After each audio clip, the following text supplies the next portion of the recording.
Welcome to Fright Fest and welcome to Ghoulcaller Gisa's Thriller. Hope you're excited to dance around with some zombies. As far as our opening hand, yeah, let's go and mulligan. I thought about keeping on this one with Demonic Tutor, but even if we hit that second... Oh, did I click keep? Oh, no. All right, well, we're going to keep on this one anyways. So, the Magic Gods have decided that we're going to keep on this one. Let's go ahead and, yeah, you record enough games, sometimes you just throw your mouse in the general area of what you're trying to click, and you just don't realize you clicked the wrong thing. So, hopefully we draw into the second land, and then we'll go from there. But yes, welcome to Ghoulcaller Gisa. Hope you're excited to do Michael Jackson's Thriller with her and all of her zombies. One black mana activation, sacrifice another creature, create X. Let's see if we hit the land drop. We do. Let's go to get down swamp, and yeah, I think we need to go for a land drop with Demonic Tutor. I guess we can wait until next turn. Yeah, let's go and swing it for 2. Because we got Demonic Tutor, that'll put it into our hand, that'll be Ancient Tomb. Let's just wait. Maybe we want to grab some sort of mana rock or something. We could, yeah, let's just wait. Let's see what we draw into. And if we don't hit the land drop, then we'll Demonic Tutor for a land drop. But yes, we're playing Ghoulcaller Gisa, Thriller, Zombie, Dance Time. Sacrifice another creature, create X, 2/2 black zombie creature tokens, where X is the sacrifice creature's power. And look, she's ready to bonk those zombies on the head and then turn them into new zombies. Let's see if we hit the land drop, or if not, we need to burn this Demonic Tutor.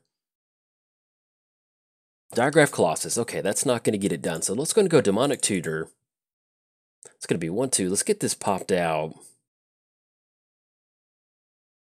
Yeah, let's go Ancient Tomb. Let's grab Ancient Tomb. Let's go and get down Ancient Tomb, and then let's go and swing in with Gravecrawler. He's mad. Swing it for 2, then we'll pass the turn to our opponent. Play gets Multani. Reach and Trample. Whenever Multani gets +1/+1 for each land you control and each land in your graveyard. Then for a 2-mana activation, return 2 lands you control to the owner's hand.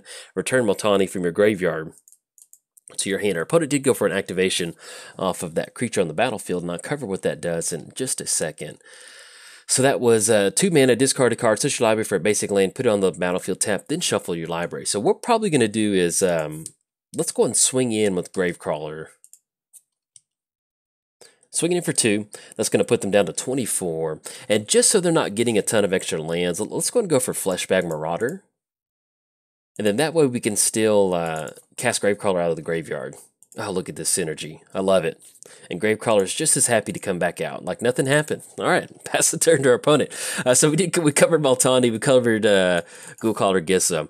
It is free time. We can talk about whatever you want. And that's going to be this deck. So how do we win? We get a bunch of zombies down, get some good Tribal Lord going. At the same time, once we get that nice power and toughness going on our zombies, we use Ghoulcaller Gisa to bonk them on the head with a shovel. And that somehow gives us a lot more zombies on the battlefield, which is always nice. Thank you, Ghoulcaller Gisa. And actually, sweet, hit the lane drop and get down Ghoulcaller. Let's go and swing in for 5. The good thing that we are putting a little bit of pressure on our opponent in this deck is that, thankfully, swinging across, it's makes it a little bit easier to kind of chew up their life total. And then let's go and go for Ghoulcaller Gisa. That's going to be 1, 2, 3, 4. Okay, let's go and get her down, and the next turn we can go for that black mana activation. And we don't actually, excuse me, yes we do. We do have a Sack Outlet and Husk. So if we do draw into Blood Artist, we do have, there's actually another zombie that is, that's kind of like a Blood Artist effect. Whenever a zombie dies, target opponent loses 1 life. And I think it's Vengeful Dead, which is always pretty cool. So if we get that going, we can actually use Living Death to, kind of get a little bit of an Aristocrats win, which is always pretty nice. And, ooh, drawn to Undead War Chief. It's a great way to give us a really nice zombie bonus. 1, 2, 3, and they cost 1 less. Unfortunately, we don't have a zombie we can get down for. No, we can get down Balthor the Defiled. Yeah, let's go for Undead War Chief. Man, this is like me learning to play Magic all over. I built zombie deck out of these creatures. They're so much fun. What we can do is sacrifice a creature. Yeah, let's do this. Let's go and push in with Fleshbag and Fleshbag Marauder, Gravecrawler and Fleshbag. Now, if they declare a blocker on one of these, we can actually just go for a Ghoulcaller activation. Okay, they're going to chump block. Let's go and go for... Well, do we want to make that trade? That'll be 5 zombies on the battlefield. Let's do this. Let's just kill... let's sacrifice Gravecrawler. Yeah, we're okay with that. That's going to give us a bunch of zombies on the battlefield, and then take care of Green Warden. They get to return a card back to their hands. So if they want to bring back, grow from ashes, that's fine. And then we'll go and pass the turn to our opponent. So we're looking at 4, 8, 12, 16.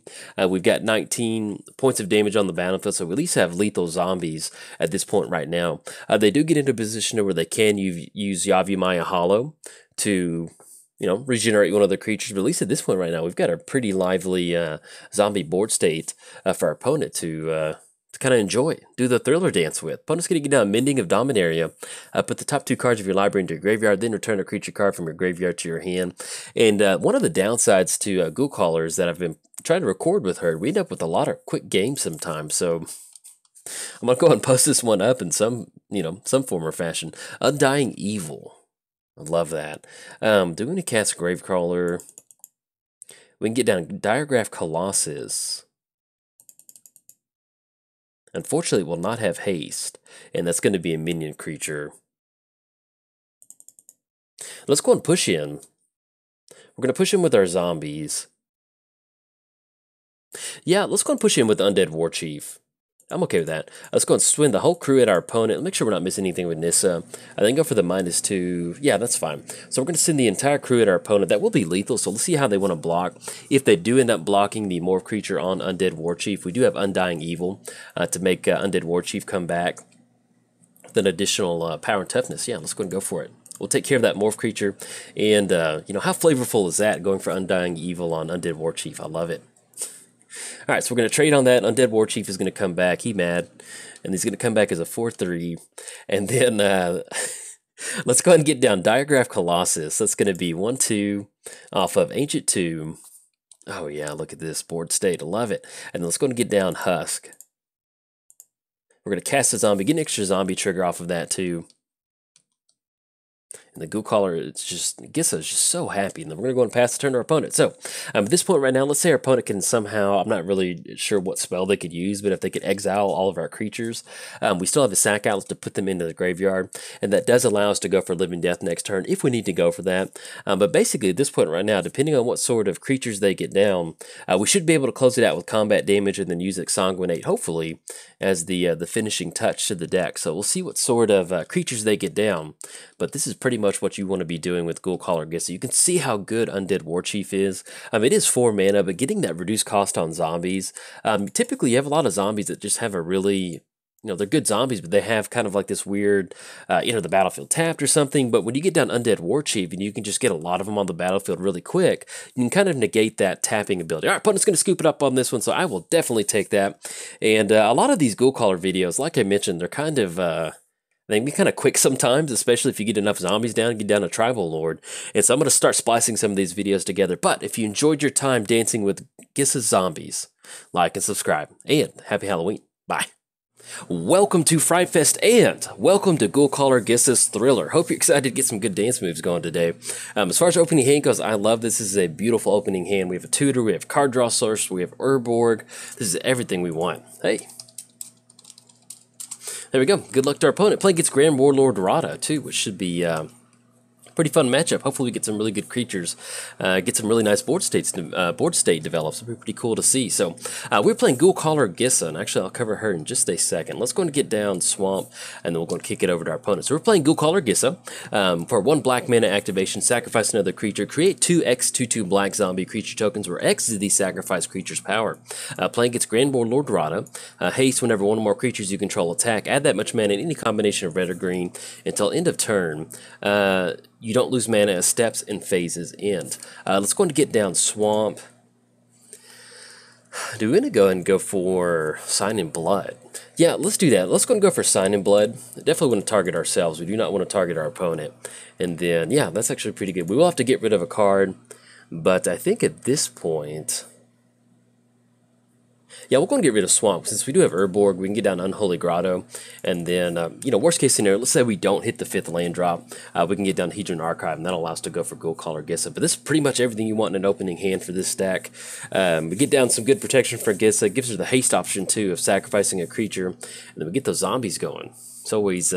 makes for a really fun dance move. All right, opponent's going to add 2 mana to their mana pool, see if they do anything with that. And it looks like they kick it back over to us, so... I will take that. Let's go to get down Urborg. And yeah, let's do some setting up. We can go for Stronghold Assassin, but unfortunately at this point right now we don't really have any zombies to recur with Stronghold Assassin, so we might end up going for Demonic Tutor on Gravecrawler because that really holds the glue. That's the glue that holds this deck together. Yeah, let's do this. Let's go and get down Lightning Greaves. Actually, no, I think that'll really be better. Yeah, we need Gravecrawler. Let's get down Demonic Tutor, and then let's go and grab Gravecrawler. That way we can still at least cast it and start getting that stuff going out of the graveyard. And then with Lightning Greaves, we can get that down next turn. Once we get on Unholy Grotto, get on Hedron Archive, Lightning Greaves, and then we'll be in a really good position to go for Ghoulcaller Gisa the following turn. So I like that sequencing just a little bit better. And then we can worry about getting down Stronghold Assassin too. And this is what makes this deck so much fun, is you have some really cool interactions like Stronghold Assassin and Gravecrawler. And look at the art on Stronghold Assassin. I don't know, I love that... you know, look at that smile on his face. He is so ready to like hand out candy at his front door as little kids run up there. And oh, we got Zealous Conscripts on Gravecrawler. Okay. What else do you expect from a zombie? We got 5. I always just love like how good of a negotiator Zealous Conscripts is about convincing these people to join their side of the battlefield. All right, so it's going to knock us down all the way down to 13. So, and unfortunately, Gravecrawler cannot block. So we need to get a little bit of life gain going somehow. Oh no.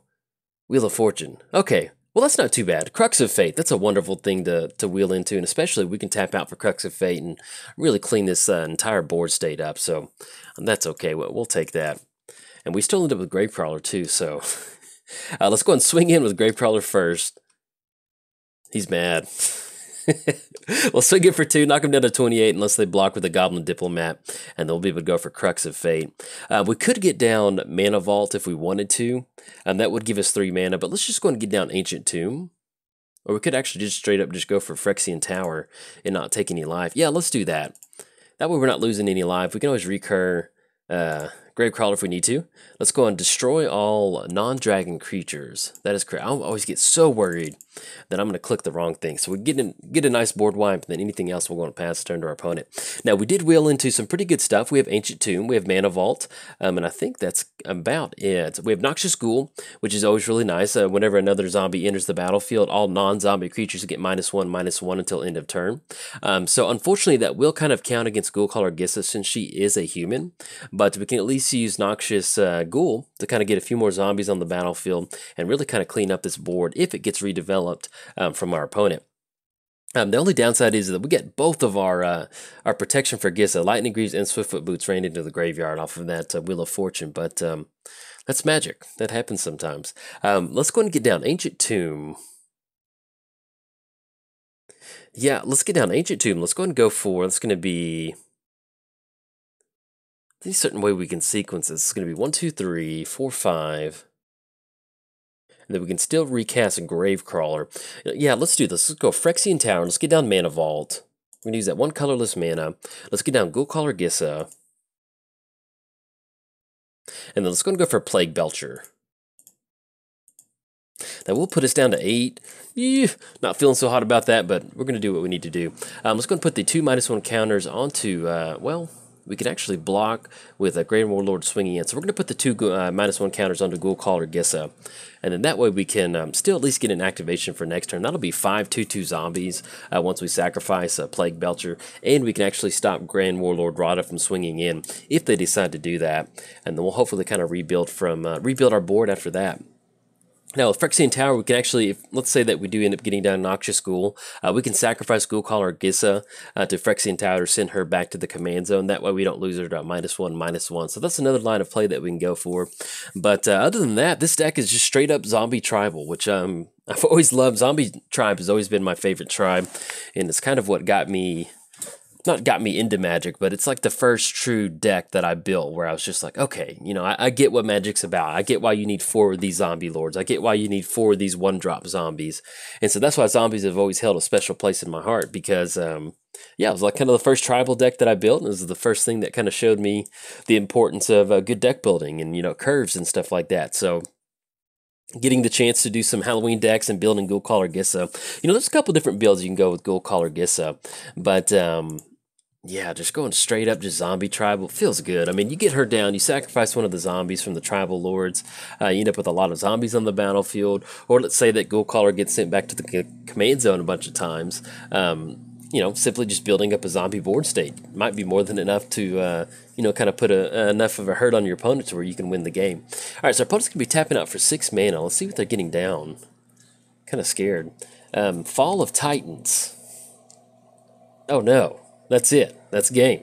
Good game to our opponent. This could put us down to -1. So I may end up posting this video, kind of splice it onto another one, but you can see how went a little hard on that one with Ancient Tomb, but hey, you gotta have some fun sometimes. So if you enjoyed the video, like and subscribe. Thanks. Bye.